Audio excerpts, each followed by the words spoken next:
Baik, sudah muncul ya di layar. Sudah, Pak. Oke. Jadi kemarin kita sudah bahas tentang goodness of fit. Nah, ini tadi yang ditanyakan Kistan ya, kalau equal to N per K, kalau not equal to N per P. Proporsinya dari mana? Dari asumsi kita.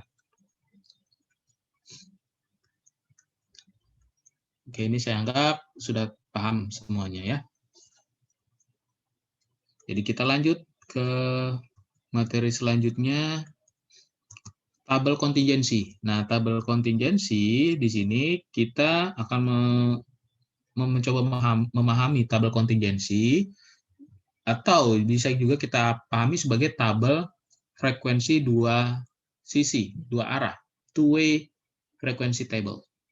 Jadi di sini dalam tabel kontingensi ini ada dua variabel, ya, ada dua variabel, which include frequency counts for categorical data arranged in a table with at least 2 row and at least 2 column. Jadi ada dua variabel, minimal setiap variabelnya itu punya dua kategori, begitu.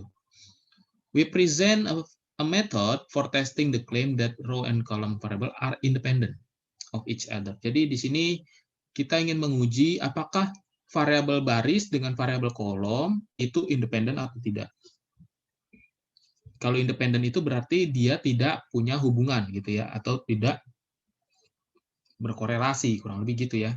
Kalau kita bahasakan dalam korelasi, kalau di sini artinya tidak berhubungan. We will use the same method for a test of homogeneity, whereby we test the claim that different population have the same proportion of some characteristic. Nah, di lain sisi, kita juga akan gunakan tabel kontingensi untuk uji homogenitas. Nah, nanti apa perbedaan antara independensi dan homogenitas? Nah, ini perbedaannya tipis, jadi kalian harus benar-benar bisa memahaminya nanti ya. Oke, kita lihat yang independence dulu, test for independency. Jadi kita gunakan two-way table frekuensi. Satu variabel itu sebagai kategori baris dan satu variabel sebagai kategori kolom. Tujuannya menguji hipotesis nol bahwa dalam tabel kontingensi variabel baris dan variabel kolom bersifat independen. Nah, notasi yang dibutuhkan dalam uji hipotesis ini ada O yang artinya observe, ya, ada E yang artinya expect, ada R row, dan ada C column. Nah, ini notasi yang perlu kita pahami. Jadi rumusnya itu nanti akan sama seperti uji goodness of fit. Oke, chi-square observe minus expected kuadrat dibagi expected, kan gitu ya. Requirement-nya juga kurang lebih sama, random variable, datanya bersifat frekuensi dalam tabel dua arah. Di setiap sel nilai frekuensi ekspektasinya juga minimal 5 ya, sama seperti sebelumnya. Dan tidak ada persyaratan observe frekuensi harus minimal 5. Jadi kalau untuk ini sama juga, tidak ada ketentuan harus at least 5.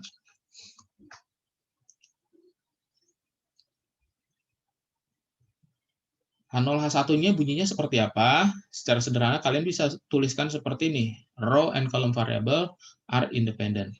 Variabel baris dan variabel kolom bersifat independen. H1-nya, variabel baris dan variabel kolom bersifat dependen. Ini uji statistiknya sama ya. Di mana E-nya itu expected-nya adalah row total dikali kolom total dibagi grand total.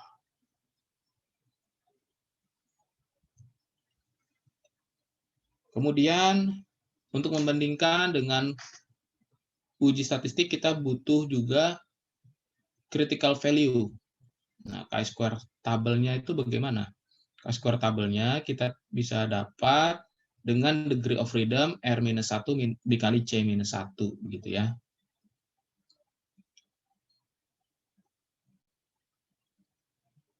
Nah, test of independence juga itu harus right tail, sama.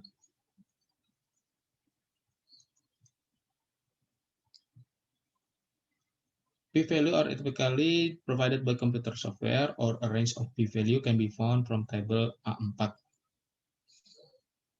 Kita bisa gunakan Excel untuk menghitung p-value ya.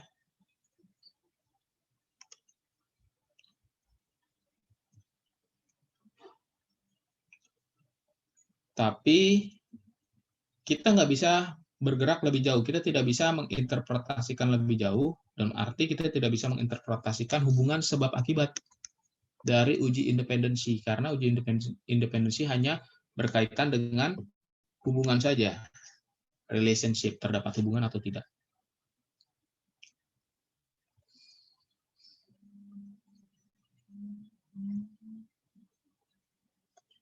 Nah, expected frequency itu sama dengan row total dikali kolom total dibagi grand total. Ya, di mana grand total itu sama dengan N dikali dengan probability of a cell ya.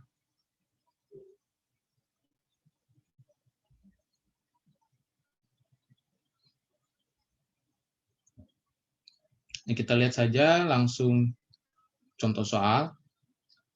Berdasarkan tabel 13.6, ini 13.6 ini ya sebenarnya. Ya. 13.6. Find the expected frequency for the first cell where observed frequency is 88. Jadi di sini kita perlu hitung dulu nih kolom total masing-masing dan juga baris total masing-masing. Nah, ini sudah saya coba hitung juga dalam Excel.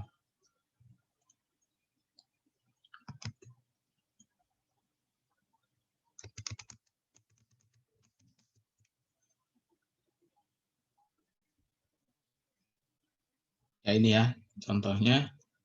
Jadi Excel-nya ada ya? Kelihatan? Terlihat, Pak. Terlihat, Oke. Pak. Ya, jadi di sini sudah saya kopikan datanya 88, 48, 42, 18, 4, dan 10. Ya, sama ya. Cuman ini kebalik nih. Kayaknya placebo dulu, sorry.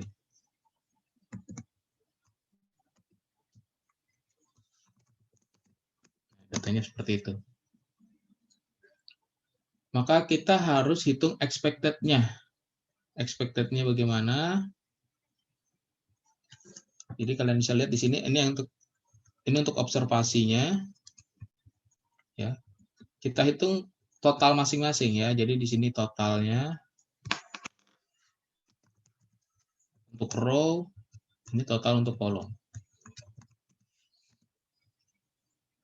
Dan 207 adalah grand totalnya. Sehingga di sel pertama itu adalah total kolom pertama dikali total baris pertama dibagi grand total. Gitu ya. Untuk baris kedua berarti dia perkalian antara kolom pertama baris kedua dibagi grand total dan seterusnya.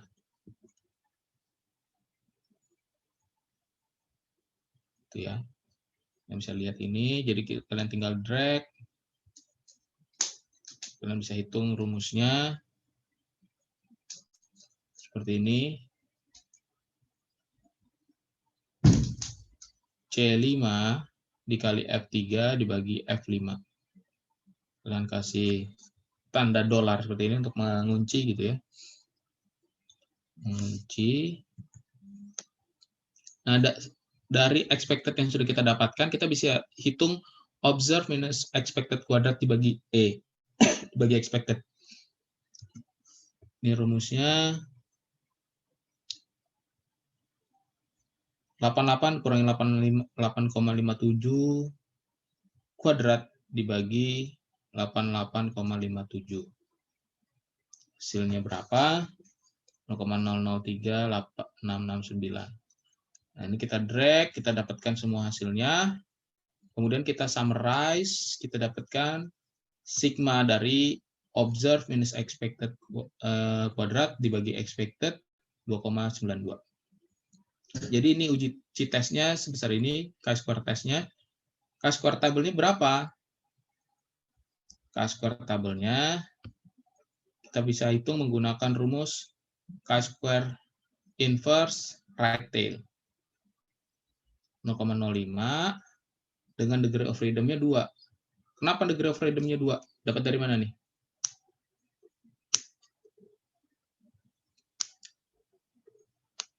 Degree of freedom chi-square-nya tadi apa rumusnya? R kurang 1 kali C R kurang minus 1. kurang 1, Pak. Oke, R-nya kan 2. Kalau 2 kurangi 1 berarti 1. C-nya 3. 3 kurang 1, 2. Jadi 2 kali 1. 2 ya. Oke. Karena chi-square tabel lebih besar daripada chi-square test, maka kita gagal tolakan 0. Interpretasinya bagaimana? Kemungkinan seorang terinfeksi tidak berhubungan dengan treatment pemberian echinacea. Jadi, variabel baris dengan variabel kolom itu bersifat independen, gitu ya, tidak berhubungan.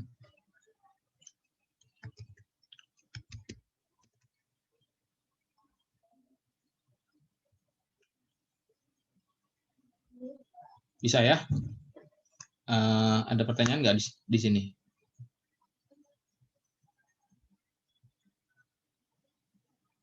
Pak, saya izin bertanya, Pak. Ya, silakan, Nabila. Tadi di awal Bapak ada bilang kalau nilai E itu kan tidak mungkin negatif ya, Pak. Terus kalau misalnya di data itu nilainya kecil, Pak, bisa jadi dia negatif, itu gimana, Pak? E-nya negatif. Eh, Tadi O kurang E-nya itu, Pak, jadinya minus gitu, Pak. yang tadi saya katakan yang tidak boleh negatif itu kan sebenarnya chi-square-nya ya, chi-square-nya. Tapi E-nya apakah mungkin negatif? Sekarang kita lihat aja. E itu apa sih? E itu kan artinya ekspektasi. Ekspektasi dari apa? Dari suatu nilai frekuensi. Ya, frekuensi. Jadi ini adalah nilai-nilai yang secara logika memang tidak negatif gitu ya, kecuali data rata-rata. Tapi kalau data frekuensi kan nggak negatif ya, frekuensi jumlah gelas yang dimiliki setiap keluarga kan nggak mungkin negatif 5 kan, nggak mungkin. Kalau nggak punya ya 0 kan gitu ya. Jadi Tapi kalau tambahnya izin, Pak, kalau misalnya nilai observasi kurang E-nya negatif, itu tidak apa-apa ya, Pak? observe minus expected-nya negatif, nggak Iya, Pak. apa-apa. Ini seperti ini kan 88 kurangin 88,5 kan harusnya negatif. Tapi ketika dikuadratkan kan jadi positif. Baik, paham, Pak. Terima kasih, Pak. Iya. Yang nggak boleh negatif itu adalah ketika suatu nilai di akar. Itu nggak boleh negatif. Negatif 10 di akar, maka dia akan error. Tapi kalau minus 10 dikuadratkan, dia akan tetap 100. Karena artinya kan minus 10 kali minus 10 ya, jadi positif. Oke, ada lagi pertanyaan lain?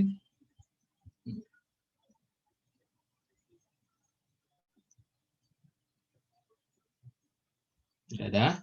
Saya lanjut kalau tidak ada ya.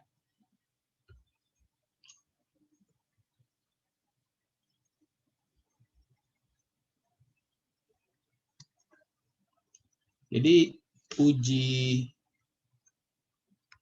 ini kita lakukan secara manual menggunakan Excel, tetapi dengan perhitungan Excel menghitung uji independensi tidak terlalu sulit gitu ya. Perhitungan tabel bisa kita lakukan dengan mudah.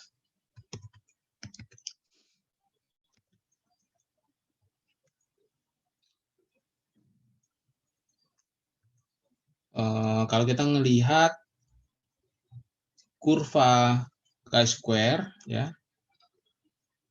nilai 2,925 itu berada di area hijau, yang artinya dia berada di kiri critical value. Karena ini hanya uji satu sisi kanan, maka dia kita tolak ya. Nilai 2,95 ini artinya fail to reject independence.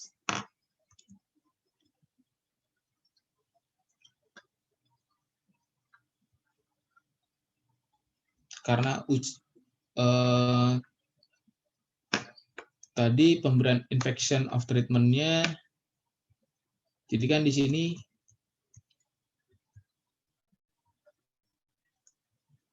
soalnya itu adalah common cold caused by rhinovirus. Jadi ini tentang virus flu juga ya, virus flu diakibatkan oleh rhinovirus. Menguji efektivitas echinacea, semacam obat untuk atau vaksin mungkin ya, vaksin untuk mengantisipasi adanya penyakit flu ini. Ada yang diberikan treatment 20% etanol, ada yang diberikan echinacea 60% etanol, ada yang tidak diberikan apa-apa atau hanya diberikan placebo saja. Jadi di sini konteksnya kita menguji apakah getting an infection, apakah kadar terjangkitnya penyakit flu itu independen terhadap kelompok treatment. Jadi yang dilihat itu adalah antar variabel infection dengan grup treatment. Ya. Di sini ada grup infection, ada grup treatment.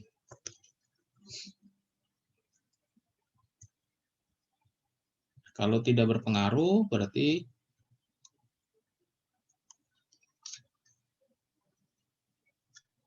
we fail to reject the hypothesis of independence between getting infection and treatment.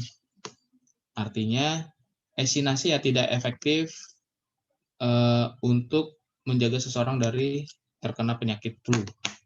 Gitu ya, karena sama saja.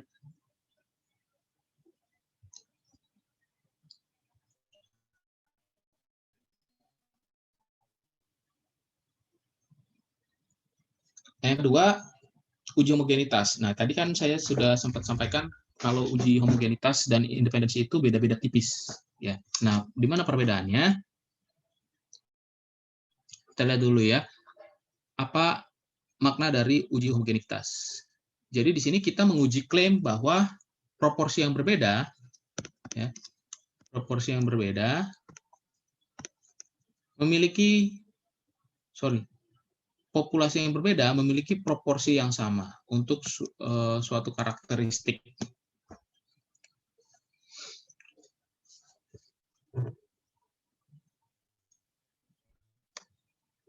Sekarang bagaimana perbedaan antara homogenitas dengan independensi?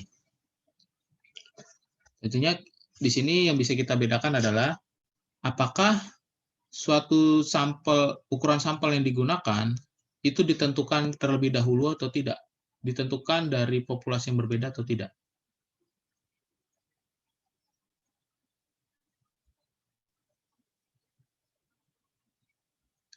Atau satu sampel besar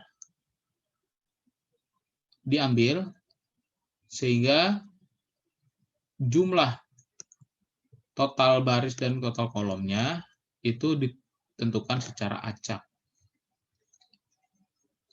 Kalau jumlah sampel ditentukan untuk masing-masing populasi yang berbeda, maka itu menjadi uji homogenitas. Tapi kalau satu sampel besar, ya kita pahami sebagai satu sampel besar, kemudian kita dapatkan kategori yang mungkin dari baris dan kolomnya ya, secara acak, maka itu menjadi uji independensi. Ya, contohnya di sini, does a pollster gender have an effect on poll responses by men? Jadi, apakah pengambil survei atau gender surveyor itu memiliki efek respon atau efek jawaban yang diberikan pria? A US News and World Report article about polls stated that on sensitive issues, people tend to give acceptable rather than honest responses. Jadi pada suatu kondisi tertentu, orang akan cenderung menjawab sesuatu hal yang bisa diterima orang lain dibandingkan jawaban yang jujur sepenuhnya. Nah, jawaban ini tergantung pada gender interviewer.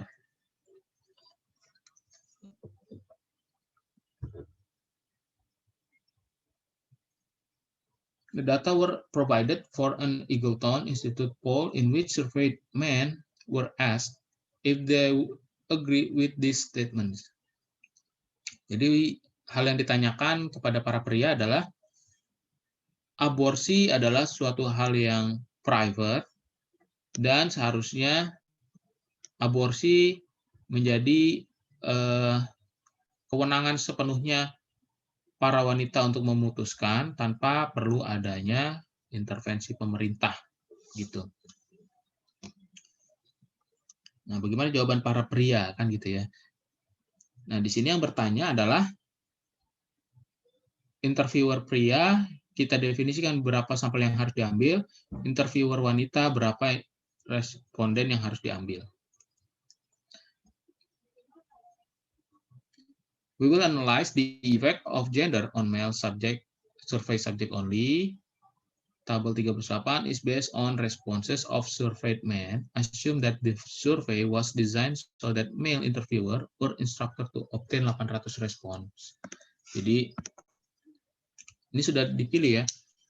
Yang pria diambil 800 sampel, yang wanita diambil 400 sampel.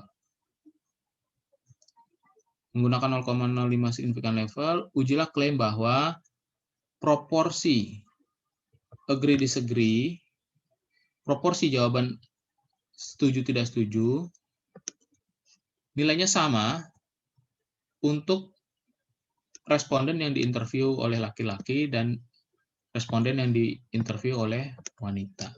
Jadi konteksnya di sini homogen gitu ya, sama proporsinya. Proporsi agree dan disagree-nya sama.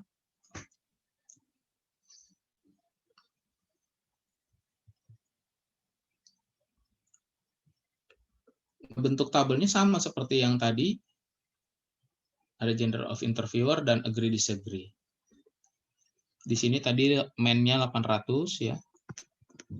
Woman-nya 400. Maka totalnya ada 1.200. Ya. Sekarang di sini berapa, sini berapa.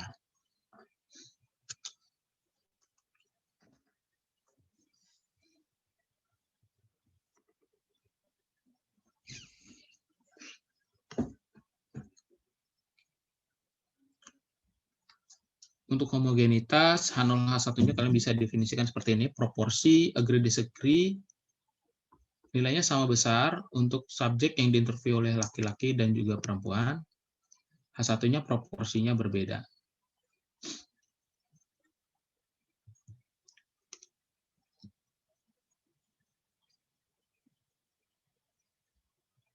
Dari data ini, caranya seperti apa kita menyusun tabel ekspektasinya? Caranya sama seperti yang tadi. Ya, di sini juga sudah saya coba lakukan perhitungan. Nah, ini dari kelas sebelumnya gitu ya. Sudah kita lakukan. Jadi di sini 560, 240, 308, dan 902. Jadi ini totalnya ada 1.200. Ya, 1.200 benar ya. Ini juga ada 1.200. Total 1.200. Sekarang ekspektasinya gimana? Sama seperti yang sebelumnya ya. Kolom total dikali row total dibagi grand total. Ini juga sama. Sama ya.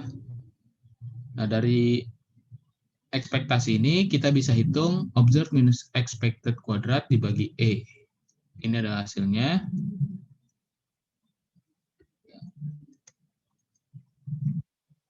Terdapat summary-nya berapa? Didapat hasilnya 6,529. Nah, chi-square hitungnya 6,529. Chi-square tabelnya berapa? Chi-square tabelnya kita bisa hitung pakai formula chi-square inverse 0,95. Degree freedom-nya 1. 2-1 kali 2-1 gitu ya. Hasilnya 1. Nilai chi-square tabelnya 3,84. Apakah kita tolakkan 0 atau gagal tolakkan 0? Karena chi-square hitung lebih besar daripada chi-square tabel, maka kita tolakkan 0. Proporsi agree disagree-nya berbeda. Proporsi agree disagree berbeda antara interviewer pria dengan interviewer wanita, gitu ya.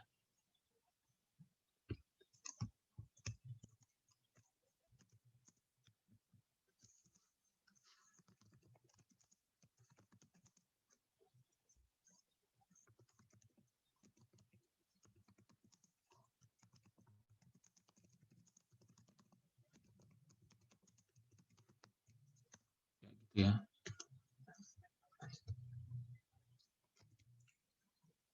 Sama nggak hasilnya? Kita lihat ya, 578 sama disagree-nya 221 sama 289 110. 289 110 sama ya. Sama, sorry. Ini adalah nilai observed minus expected kuadrat dibagi E-nya 0,6. Ini 1,57, 1,2 dan 3,14. Sama semua ya. Kita hitung summary-nya 6,529 yang chi-square tabelnya 3,84 artinya tolakan 0. Oke.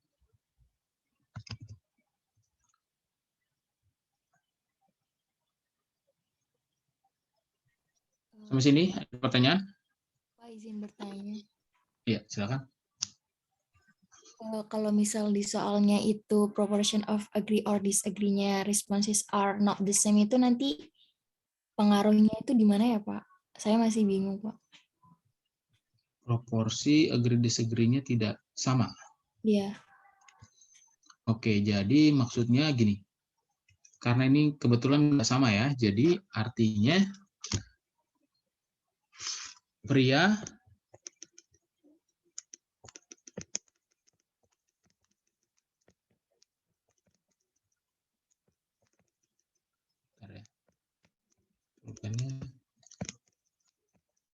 kemarin bisa, jadi saya nggak jadi ganti baterai. Sekarang ganti lagi.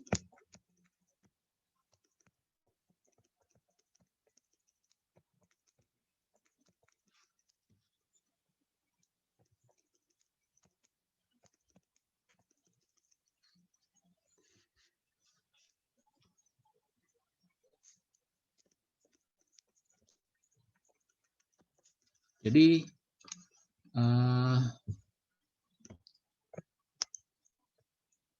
proporsi pria, proporsi agree, disagree,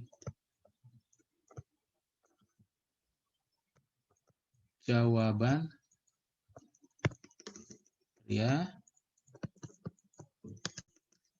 berbeda antara ketika ditanya interviewer pria dengan ditanya interviewer wanita. Jadi di sini terbukti bahwa mungkin kalau pria ditanya oleh gender wanita, dia akan lebih kepada acceptable answer ya, jawaban yang bisa diterima. Tapi kalau man, mungkin dia akan lebih cenderung jujur dengan apa yang dia pikirkan, gitu. Kalau kita lihat 560 ini berapa per 800? Sorry, 560 per 800 ini berapa ya proporsinya? Kita cek ya. Proporsinya itu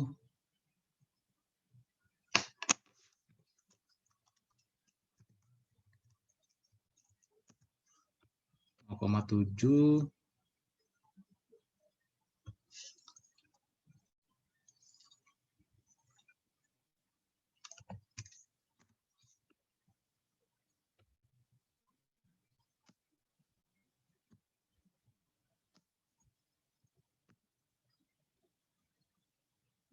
Ya, jadi yang agree ketika ditanya pria itu 0,7, tetapi yang agree ketika ditanya wanita itu 0,77, hampir 0,8. Itu ya. Jadi mungkin kalau ditanya pria, nah sekarang kan uji ini untuk melakukan apa? Uji ini untuk melihat apakah proporsi 0,7 berbanding 0,3 dengan perbandingan 0,77 0,23 ini berbeda atau tidak gitu secara statistik. Dan ternyata berbeda gitu maksudnya ya. Ternyata berbeda. Kalau kita ngeliat angka doang kan kita bingung ini kira-kira berbeda atau enggak ya, gitu kan ya. Kita butuh suatu statement yang lebih clear gitu, yang lebih jelas, yang lebih kualitatif, yang bisa dinarasikan. Maka kita lakukan pengujian hipotesis. Hasilnya, oh ya ini terbukti signifikan berbeda. Gitu.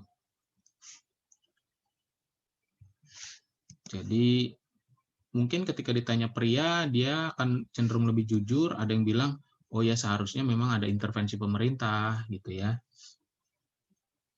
Maka di sini lebih tinggi proporsinya kan, dibandingkan 0,23. Tapi kalau ditanya oleh wanita, mungkin pria akan merasa kurang enak kalau menjawab, oh ya seharusnya pemerintah ikut campur tangan terkait dengan aborsi wanita. Tapi memang ini konteksnya di negara barat ya, di mana ya aborsi mungkin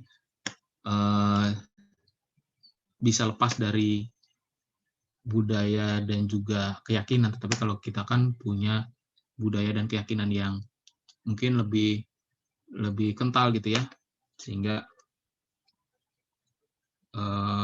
mungkin pertanyaan ini akan menjadi tidak terlalu signifikan perbedaannya kalau kita coba di Indonesia mungkin ya. Kalau di US inilah jawabannya kurang lebih gitu. Sudah terjawab belum pertanyaannya? Berarti nanti endingnya hasil kesimpulannya tuh sama ya Pak? Yang proporsi agree or disagree berbeda. Beda dong, kan berbeda. Proporsi agree disagree-nya berbeda. Iya ya Pak. Makasih Iya, Pak. iya. Kalau sama ya harusnya di sini sama. Proporsi agree disagree-nya berbeda, sama antara interviewer pria dan interviewer wanita. Jadi berbeda di sini bukan berbeda antara 0,7 dengan 0,3 ya, tetapi antara 0,7 dengan 0,77 gitu. Proporsi ini berbeda enggak nih antara 0,7 berbanding 0,3 dengan 0,77 berbanding 0,23. Mungkin ini ya konteksnya.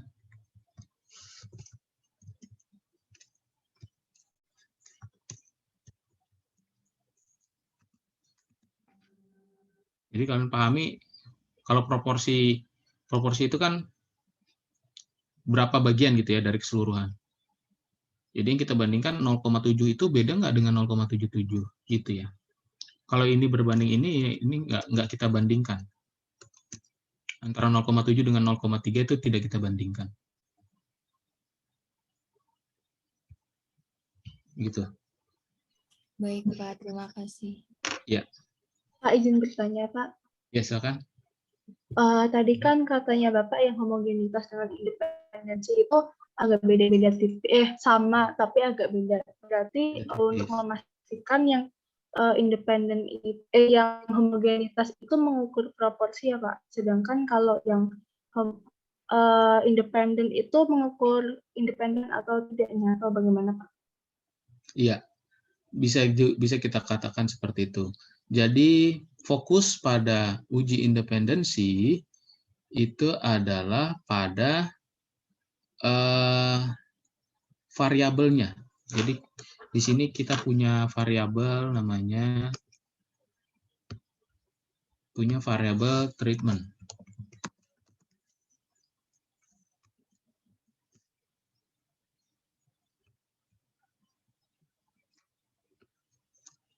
Sini kita punya infection level.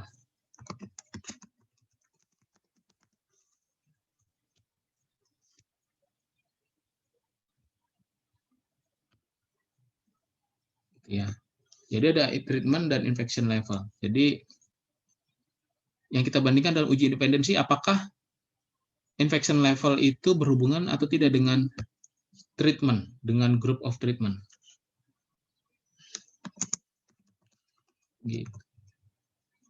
Gitu ya. Sementara kalau di uji homogenitas yang kita bandingkan itu antara pria dengan wanita. Ya. Yang kita bandingkan antara pria, kita bandingkan dengan wanita. Ya, pria dengan wanita.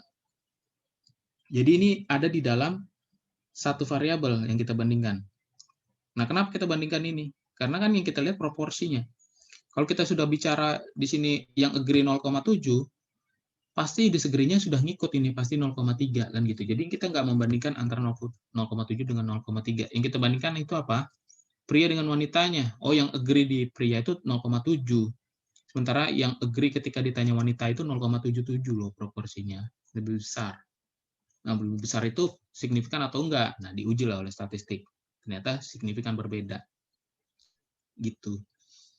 Berarti Misal, untuk rumusnya itu tetap sama ya Pak, tapi untuk kesimpulannya mungkin yang berbeda ya Pak? iya, mulai dari H0-nya berbeda, ujinya sama, kesimpulannya berbeda.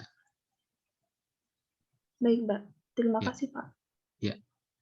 Ini saya coba ya, misalkan ini saya rubah. Ini 400 ya. Misalkan ini menjadi 290. Maka di sini supaya jadi 400 ditambah 110 ya. Maka dia akan menjadi tidak signifikan, ya kan? Chi-square hitungnya 0,8, Chi-square tabelnya 3,84. Ya. 0,7 dengan 0,725 itu berbeda nggak sih kan gitu ya? Secara angka memang ini berbeda, lebih tinggi, tapi secara statistik ini signifikan berbeda atau tidak? Secara statistik tidak dikatakan berbeda. Karena apa? P-value-nya 0,369 nih. Chi-square hitungnya 0,8, Chi-square tabelnya 3,8. Kan gitu ya. Berarti gagal tolak H0 nih. Kalau gagal tolak H0, proporsi agree disagree-nya sama antara interviewer pria dengan interviewer wanita. Itu maksudnya.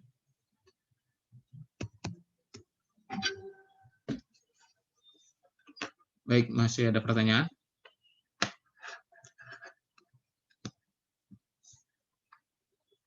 Izin Pak.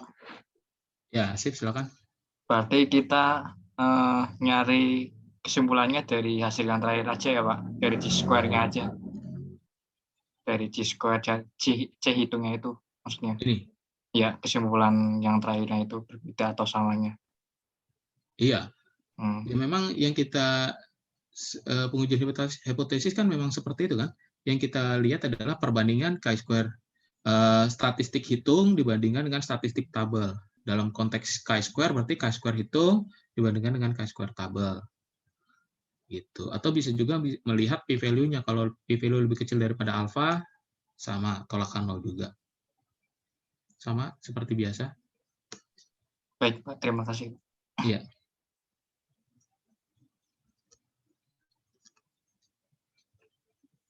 Silakan, ada pertanyaan lagi?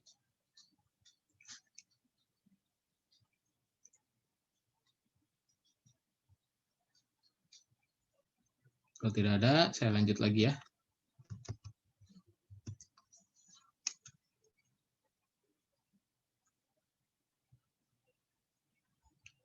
Ya, mudah-mudahan kalian sudah bisa membedakan antara uji independensi dengan uji homogenitas.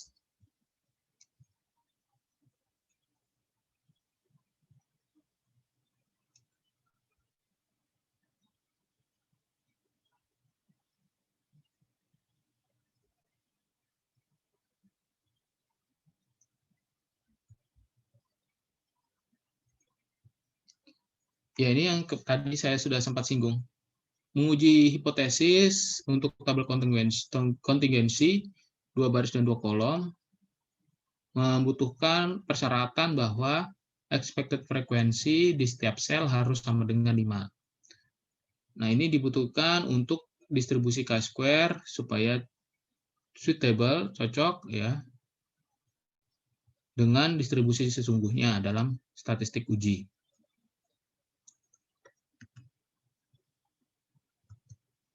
Di sisi lain, ketika kita menghadapi suatu sel dengan expected frekuensi lebih kecil daripada 5, apakah ini bisa kita lakukan perhitungan secara teknologi? Bisa. Fisher exact bisa digunakan untuk tabel kontingensi 2x2, di mana satu atau lebih frekuensi dalam sel ya itu bernilai di bawah 5. Fisher exact akan memberikan p-value, namun karena perhitungannya cukup kompleks, sebaiknya dilakukan perhitungan menggunakan software komputer. Di sini dikatakan seperti itu ya. Tapi di sini kalian perlu paham konsepnya, walaupun kalian tidak lakukan perhitungan data gitu ya, simulasinya, tetapi kalian paham konsep dari Fisher exact itu untuk apa gitu ya.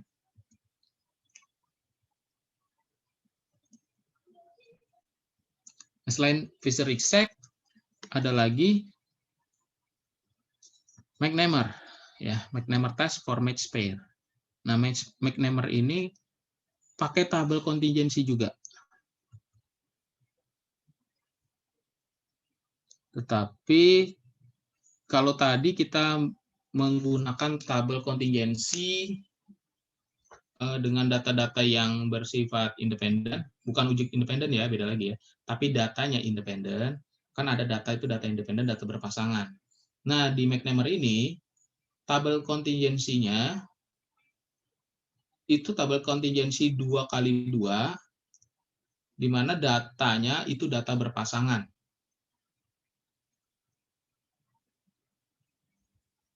Ya, maka kita lakukan uji McNamar. Nah, seperti apa data berpasangan itu? Kita lihat seperti ini. Jadi McNamar test dilakukan untuk menguji hipotesis bahwa frekuensi dari kategori yang berbeda, kategori discordant, different categories, occur in the same proportion, memiliki proporsi yang sama. Ini contoh dari tabel kontingensi untuk uji McNamar. Jadi kita punya dua variabel yang berpasangan, X dan juga Y, gitu ya. Masing-masing variabel punya kategori yang sama, cure, not cure, cure, not cure. Sebenarnya konteksnya tidak harus sama, tetapi harus berpasangan. Jadi ini harus dilakukan percobaan semuanya ya. Jadi satu observasi harus dilakukan dua percobaan, yaitu variabel X dan variabel Y. Bisa juga misalkan UTS gitu ya dengan UAS. Ya. UTS dengan UAS. Misalkan lama belajar gitu ya. Lebih kecil daripada 40 jam. Ini lebih besar sama dengan 40 jam. Ini juga lebih kecil dari 40 jam. Besar sama dengan 40 jam. Lama belajar ya gitu ya.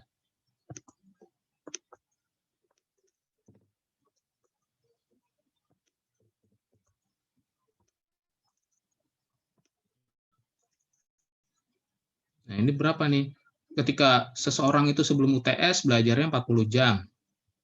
Tetapi sesudah sebelum UAS gitu ya, setelah UTS sebelum UAS sama, nggak ada pergerakan. Berarti dia masuknya ke sini. Misalkan ada 20 orang yang seperti itu. Sebelum UTS nilainya lama belajarnya lebih besar dari 40 jam, tetapi setelah UTS sebelum UAS justru menjadi kurang dari 40 jam.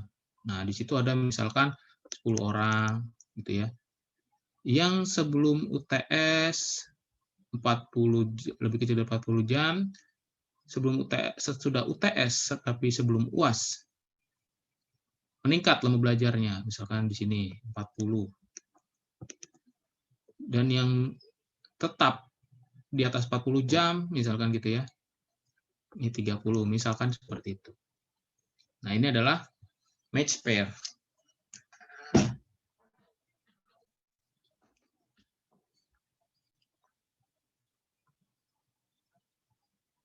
Jadi masing-masing akan mengalami dua kejadian, sebelum UTS dan juga sesudah UTS tetapi sebelum UAS.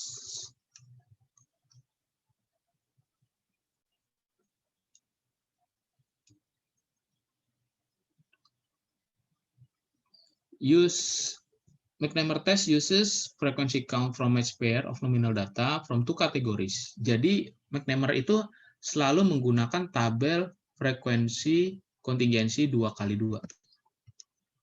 Gitu ya. Nah, sekarang apa yang kita lihat dari tabel 2x2-nya? Tadi dikatakan tabel yang frekuensi yang bersifat discordant atau different. Yang different itu yang mana? Yang different itu ketika variabel X-nya cure, variabel Y-nya not cure. Jadi yang mana? Yang C. Selain itu, kebalikannya, yang variabel X-nya not cure, variabel Y-nya cure. Ini. Jadi kita lihat itu adalah B dan C-nya. Gitu ya. Jadi konteksnya kalau di sini yang kita lihat data yang mana, di contoh soal yang saya buat ini berarti nilai berapa yang menjadi concern?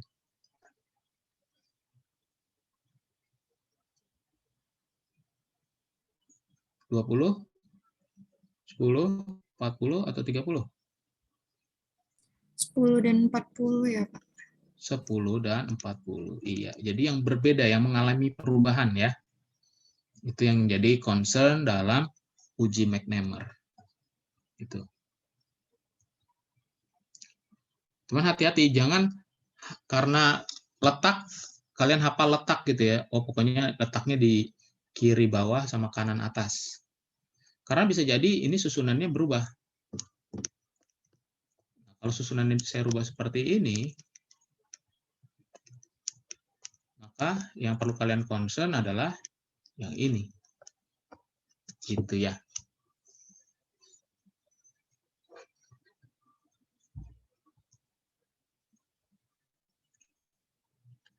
Sekarang gimana perhitungannya? Oke, kita lihat dulu requirement-nya.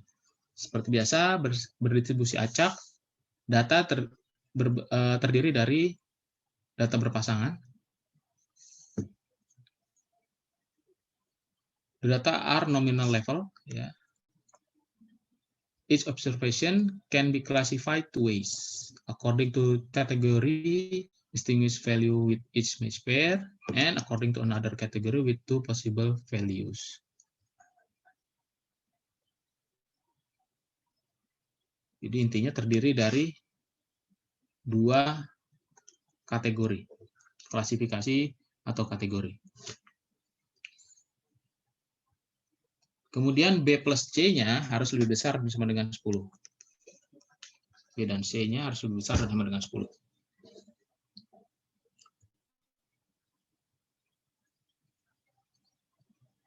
Jadi di sini kita bisa tuliskan H0 dan H1-nya. H0-nya adalah proporsi frekuensi B dan C are the same. Kalau H1-nya proporsi frekuensi B dan C are different. Jadi konteks B dan C ini konteks untuk soal yang tadi ya.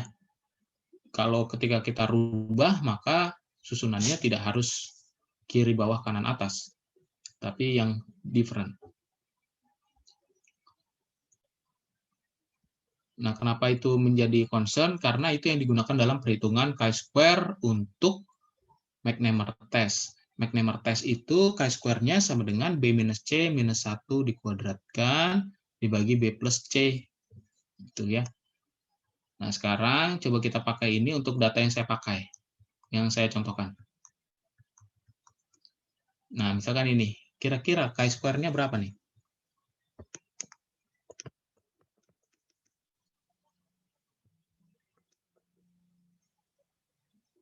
rumusnya tadi? B minus C gitu ya, absolut 20 minus 10, minus 30 ya.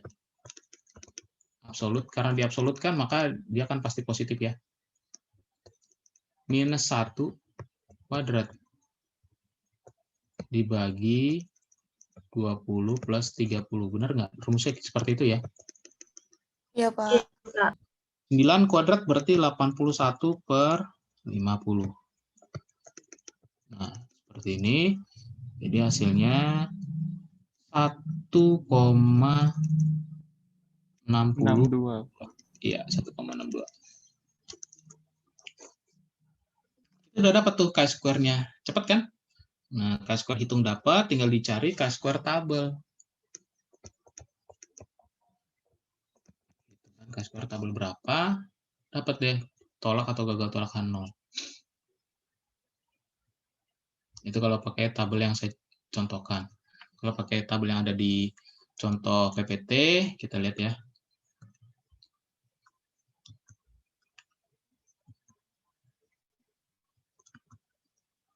A randomized control trial was designed to test the effectiveness of hip protector in preventing hip fracture in the elderly. Jadi menguji efektivitas protektor pinggul hip ya,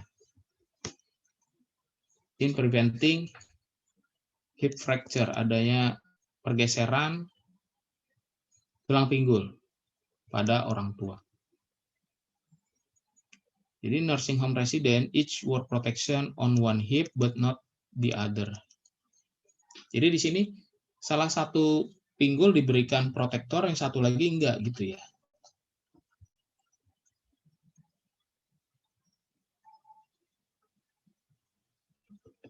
Jadi di sini mungkin yang kiri diberikan protektor, yang kanan enggak gitu kali ya. Saya juga ini menduga-duga kayaknya begitu gitu. Walaupun agak aneh tapi ya mau gimana lagi kan? Pinggulnya kan cuma satu sebenarnya. Tapi one hip pakai protection, one hip tidak. Ya, anggaplah kiri diberikan protection, kanan tidak.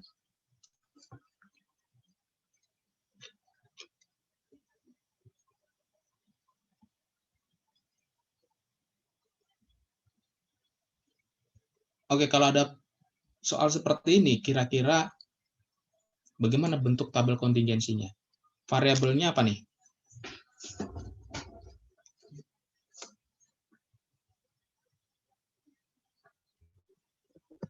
Hip protector ya.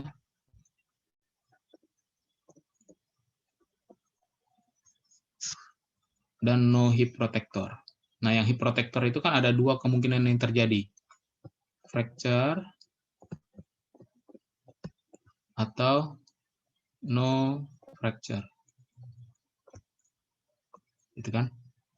Yang no hip protector bisa juga fracture dan no fracture.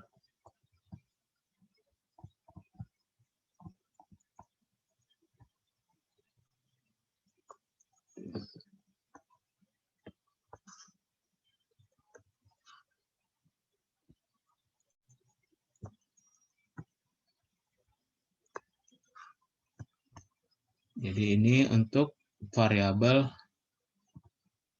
no hip fracture. No hip protector.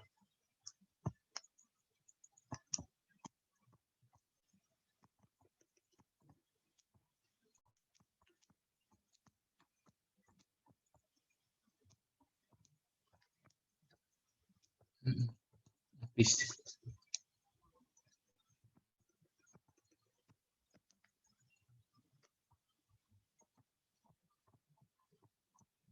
Protektor gitu ya.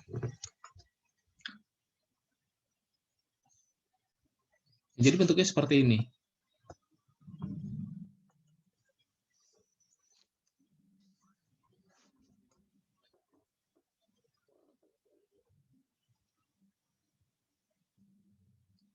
Nah, Isinya gimana?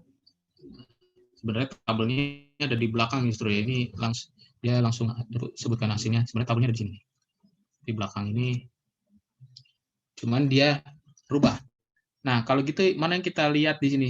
Yang perlu kita concern data yang mana? Nilai yang 15 dan 10. nilai 15, 15 dan 15 10. sama 10. 15 dan 10 ya. Yang different ya.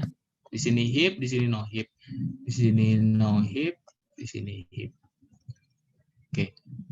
15 dan 10. Berarti 5 gitu ya. Kurangi 1, 4. 4 kuadrat per 25. Jadi 4 per 5 ya. 4 per 5. Itu K-square-nya. K-square-nya 4 per 5.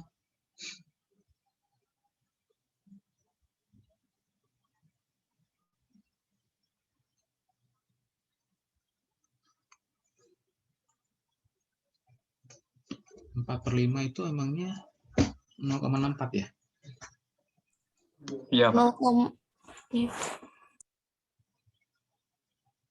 Bukannya 0,8 ya? Seharusnya 0,8 nggak sih, Pak? Iya, 0,8. Saya juga bingung. 16 per 25, Pak. Oh iya ya, sorry. Kenapa saya akarkan ya? Iya. 16 per 25.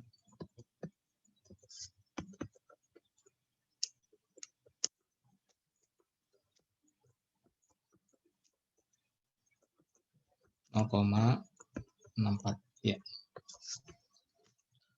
0,64 K-square hitung. K-square tabelnya berapa? 3,81. Bisa ya nyari K-square tabel? Ya kalau lupa kita coba bareng-bareng lagi supaya ingat ya. Oke, Excel-nya 3,84. Nih, dari sini. K-square inverse. Kalau inverse, dia berarti berasal dari kiri. Kalau kiri berarti area di kirinya kan 0,95. Berarti probability-nya 0,95, degree of freedom-nya 1, didapat 3,84. Nah, cara lain berarti dari sisi kanan. Dari sisi kanan berarti kita tinggal Chi-square inverse, kasih RT, right tail. Kalau right tail berarti kita berangkat dari ujung kanan. Berarti dia probability-nya 0,05. Degree of freedom 1. Hasilnya sama. Gitu ya. Sama.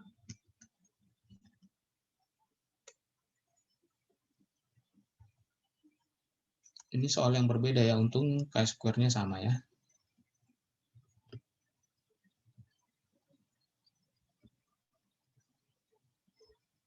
Ya. Chi-square-nya sama. 3,841. Jadi fail to reject. Fail to reject artinya apa? Artinya tidak proporsi, ya, proporsi hip fracture dengan protektor itu tidak berbeda secara signifikan dengan proporsi hip fracture tanpa hip protector. Nah, ini di sini ya.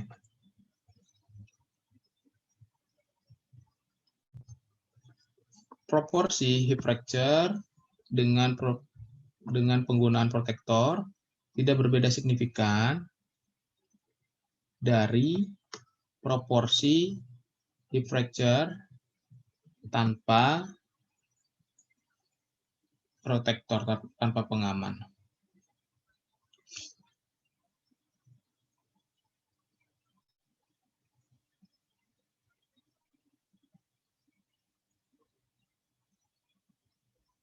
Kalau nggak berbeda, ya otomatis kita bisa bilang bahwa protektor itu tidak efektif dalam mencegah adanya fracture.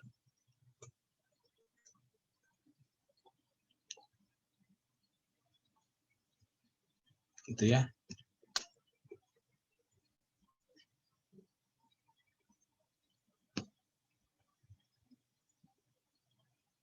In addition to comparing treatment given to match pair, McNamara test is often used to test unknown hypothesis of no change in before-after type of experiment. Nah, ini tadi yang saya contohkan ya. Sering digunakan untuk menguji hipotesis nol dari tidak adanya perbedaan sebelum dan setelah. Sebelum UTS, setelah UTS.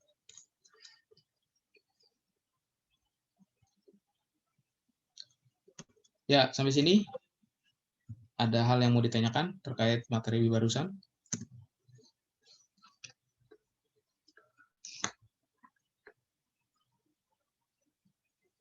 Izin Pak. Ya, silakan Asri. Ada tidak ya Pak? Kalau bentuknya itu 4x4 untuk McNamara test ini. Maksudnya 4x4 gitu. Oh, nggak ada. Enggak ada. 4x4 nggak ada, karena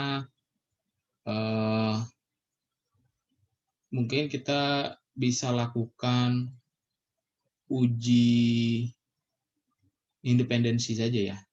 Gitu. Uji independensi. Berarti seringnya 2x2 ya Pak, kalau untuk McNamara ini? Iya. Oh iya, terima kasih Pak. Ya, karena biasanya tuh ya sebelum dan sesudah gitu ya. Karena kalau tiga kombinasi saja itu kan harus berpasangan ya. Berarti kan itu ada berapa kombinasi? Satu dipasangkan dengan 2, satu dipasangkan dengan 3, satu dipasangkan dengan 1, satu dipasangkan dengan 2, satu dipasangkan dengan 3, kemudian 2 dengan 3, 4 ya, ada 4 kombinasi. 4, ya. Sorry, 2 dengan 2, ya, 2 dengan 3, kemudian 3 dengan 3. Ada 6 berarti ya, ada 6 kombinasi yang mungkin. Itu kan jadi banyak ya. Baik, ada lagi pertanyaan lain? Izin bertanya, Pak. Ya, silakan. Tadi saya paham yang untuk menentukan nilai yang di-concern dari tabel itu, yang untuk dimasukkan ke perhitungan, yang di-concern itu kenapa hanya 2 nilai ya, Pak? Ya, jadi kenapa hanya 2 nilai? Karena inilah yang coba diuji gitu ya, coba diuji apakah mereka berpengaruh atau tidak. Berpengaruhnya itu kan ketika dipakai protektor, dia perbandingannya antara hip fracture dibandingkan dengan tanpa penggunaan protektor, hip fracture atau tidak. Gitu. Tetap Jadi kalau misalkan hip protector, penggunaan hip protector gitu ya, dibandingkan dengan no hip protector. No hip protector yang atas. Hip protector dibandingkan dengan no hip protector.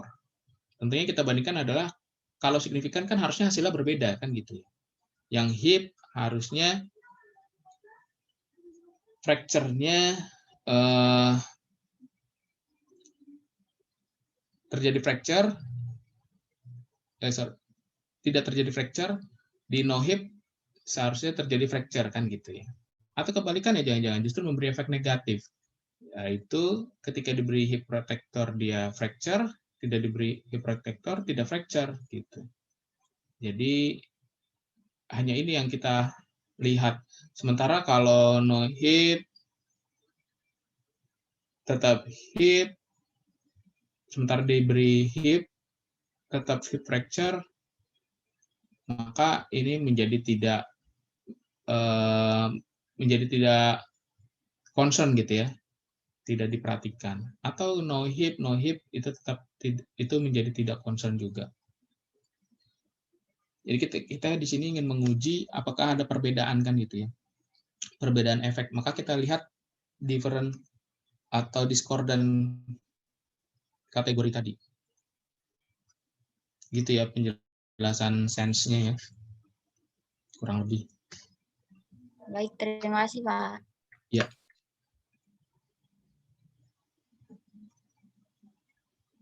Silakan, ada lagi pertanyaan lain?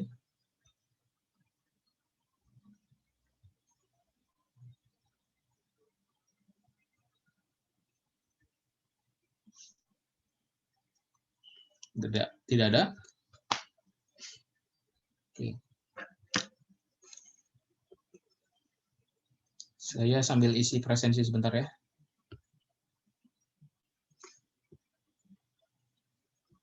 Baik, Pak.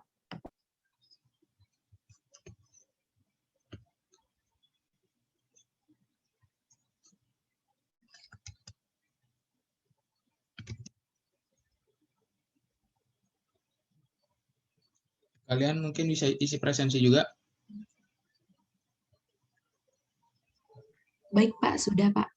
Udah ya.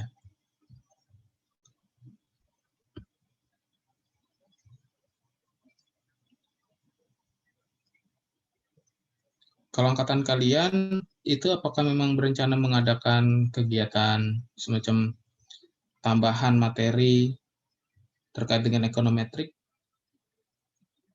untuk satu angkatan?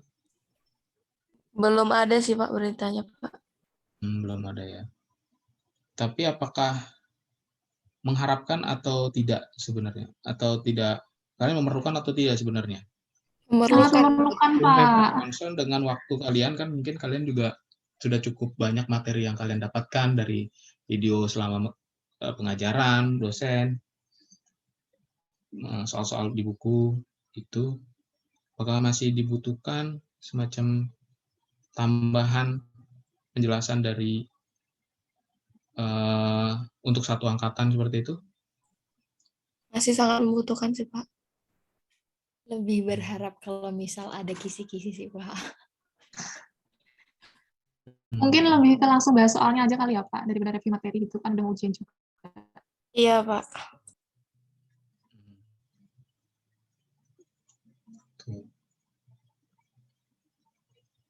Tapi kalau misalkan kalian nggak paham materinya juga membahas soalnya kan akan gampang ya. Kenapa nih bunyi H0-nya begini Pak? Dan misalnya gitu ya. Kenapa R square itu apa Pak? Misalkan gitu ya.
Materi statistiknya itu mungkin kalian masih sangat baru, masih sangat awam gitu ya, sehingga susah kalian untuk mencerna memahami. Tetapi semakin ke sini, ini bukan berarti setelah UTS, tetapi dari awal sampai dengan sebelum UAS. Materi ini relevan semua, mulai dari awal kita belajar ekonometrik sampai dengan saat ini, itu adalah materi-materi yang semua sudah kalian dapatkan, sehingga menjadi lebih mudah karena ada beberapa pengulangan gitu ya. Oh, diulang lagi di materi berikutnya. Oh, materi ini butuh untuk memahami materi sebelumnya, sehingga otomatis kalian akan mempelajari kembali materi sebelumnya, diulang lagi belajarnya, jadi lebih paham gitu ya. Secara konten sebenarnya lebih kompleks gitu ya, materi yang ada di setelah UTS ini lebih kompleks. Tapi karena kalian mengulang kembali materi yang sudah kalian pelajari, mempelajari kembali, ya, dan juga mempelajari lebih intensif lagi gitu ya, sehingga dirasakan lebih bisa dipahami gitu ya, lebih bisa diikuti. gitu ya. Dan ditambah dengan penggunaan Excel, ya mudah-mudahan jadi lebih mudah lagi gitu ya. Ya, jadi di pertemuan ini adalah materi untuk terakhir ya, materi ekonometrik terakhir, yaitu analisis of variance. Kemudian bisa selesai, jadi minggu terakhir kita bisa kuis dan juga membahas materi-materi yang mungkin kalian belum pahami. Ya, di sini analisis of variance. Kan kalian sudah pernah dengar nih sebenarnya ANOVA. Di mana ANOVA? Di tabel terkait dengan regresi. Kan muncul tuh ANOVA ya, analisis of variance. Nah, tapi konteksnya perbedaannya adalah pada ANOVA dan regresi itu adalah ada variabel dependen, ada variabel independen. Gitu. Jadi di situ menguji secara keseluruhan model variabel independen mempengaruhi variabel dependennya. Tapi kalau di sini variabel ANOVA, analisis of variance ini yang kita pelajari di sini itu tidak memperhatikan adanya variabel dependen. Jadi semua diasumsikan variabel yang setara gitu ya. Tidak ada eksogen, tidak ada endogen. Coba apa saja perbandingan antara variabel X dan Y itu, apa nama lainnya? Yang kalian tahu dalam regresi selain independen dan dependen. X dan Y itu artinya apa saja?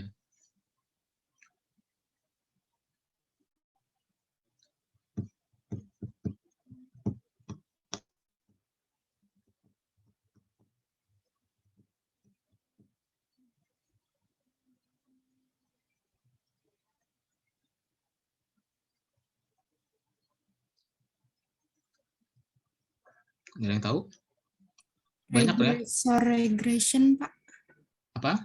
Regressor dan regression. Regresor dan regresan, ya. X dan Y-nya regresor dan regresan. Ada lagi? Banyak Predicted ya. dan prediktor, Pak. X-nya prediktor, ya. Prediktor, Y-nya predicted. Ya, apalagi? Efek kausal, Pak. Apa? Sorry? Efek dan kausal. Oke. X-nya kausal, Y-nya efek. Kan gitu ya. Efek. Yeah. Kausal dan efek. Ada lagi nggak? Respon sama faktor, Pak. X-nya faktor, Y-nya respon. Ya kan? Respon itu menanggapi. Jadi dia menerima respon. Merespon. Jangan sampai kebalik ya. Tadi kan saya nanyanya dari X ke Y. Nah, kalau kalian jawabnya Y ke X, salah. Gitu ya.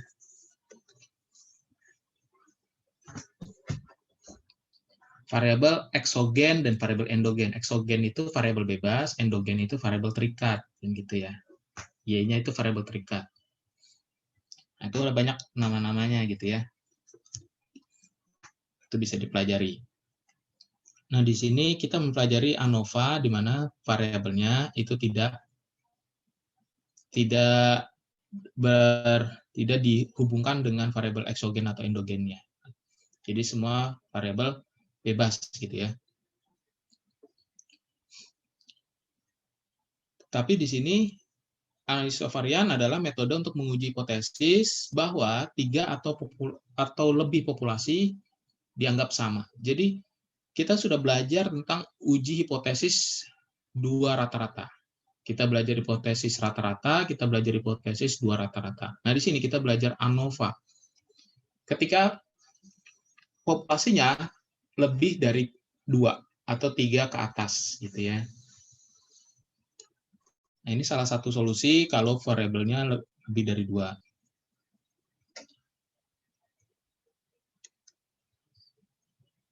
Dari ANOVA ini, bagaimana kita menyusun H0 dan H1-nya, maka H0-nya μ1 sama dengan μ2 sama dengan μ3 sama dengan μk. H1-nya minimal ya, minimal 1 rata-rata populasi berbeda.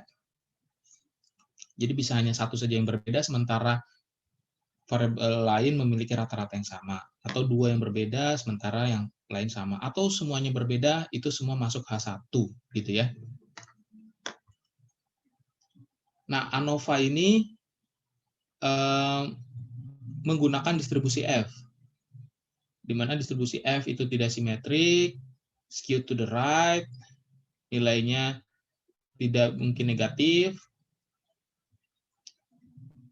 dan setiap distribusi F berbeda, setiap degree of freedom memiliki distribusi F yang berbeda.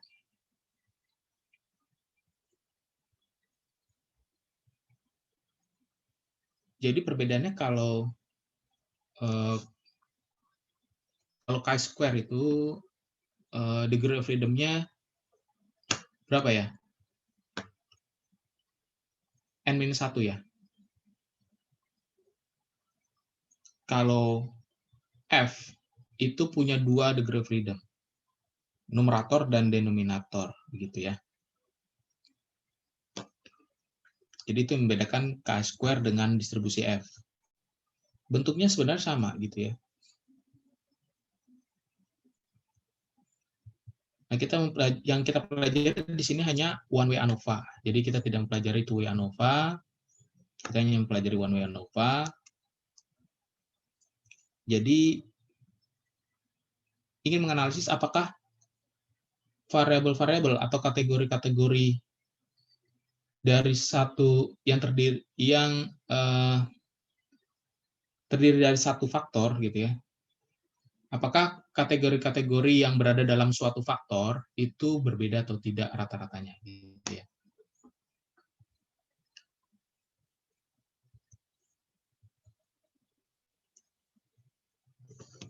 Jadi seperti biasa kita gunakan p-value bisa, atau kita gunakan F hitung, kita bandingkan dengan F tabel juga bisa.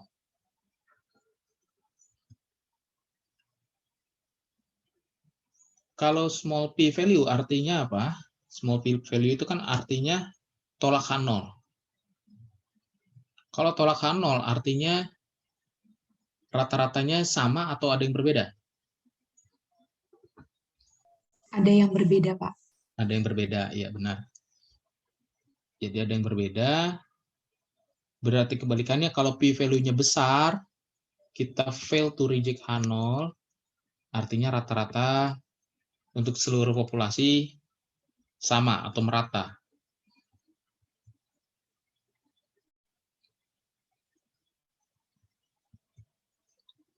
Kita lihat di sini, one way ANOVA is a method of testing the equality of 3 or more population, means by analyzing sample variance. One way analysis of variance is used with data categorized with one treatment or factor. Jadi ketika data yang kita anggap sebagai kategori gitu ya, yang kita bisa kumpulkan dalam suatu faktor gitu ya. Misalkan gini, contohnya di sini, lihat contohnya aja ya, which is a characteristic that allows us to distinguish the different population from one another.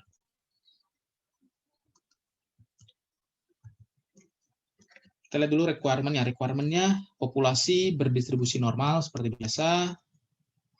Populasi memiliki varian yang sama. Sampel berdistribusi acak sederhana. Sampel bersifat independen. Different sample are from population that are categorized in one way only. Jadi one factor, one way ya. Nah ini H0-nya, mu1 sama dengan mu2, sama dengan mu3, dan seterusnya.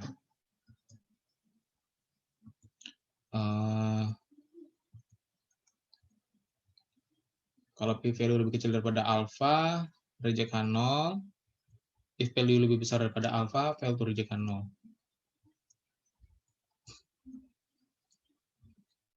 Tetapi dalam ANOVA ini kita tidak tahu, kalau misalkan ada yang berbeda, kita tidak bisa mengetahui secara langsung mana yang berbeda di antara yang lain. Apakah hanya ada satu, nah satu itu yang mana, apakah hanya ada dua, dua itu yang mana, nah itu tidak bisa diidentifikasi menggunakan ANOVA ya. Dan selanjutnya, kalau ingin mengetahui rata-rata populasi mana yang berbeda, maka harus dilakukan uji tambahan gitu ya. Seperti contohnya melakukan uji t-test untuk masing-masing. Jadi kita bandingkan antara mu1 dengan mu2. Kemudian kita uji rata-rata sampel mu1 dengan mu3 gitu ya. Jadi satu-satu seperti itu.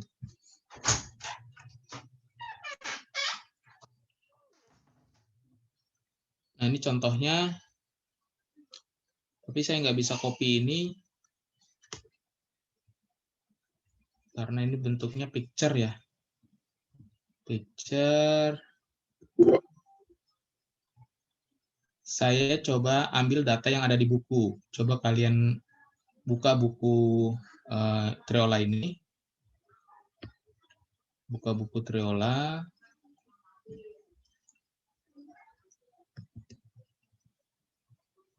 Kita lihat. Ya, di 562. 562 ada data performance IQ score of children. Ada low blood level, medium blood lead level, dan high blood lead level. Nah, kita bisa lihat di sini. Ini data-datanya, jumlahnya berbeda nih, jumlah sampelnya berbeda gitu ya. Ini udah saya kopikan sini. Udah saya kopikan ke sini, bisa ya kalian lakukan copy secara cepat. Pakai text to column bisa. Pakai text to column gitu ya. Kalau misalkan datanya tidak bisa langsung dalam sel seperti ini.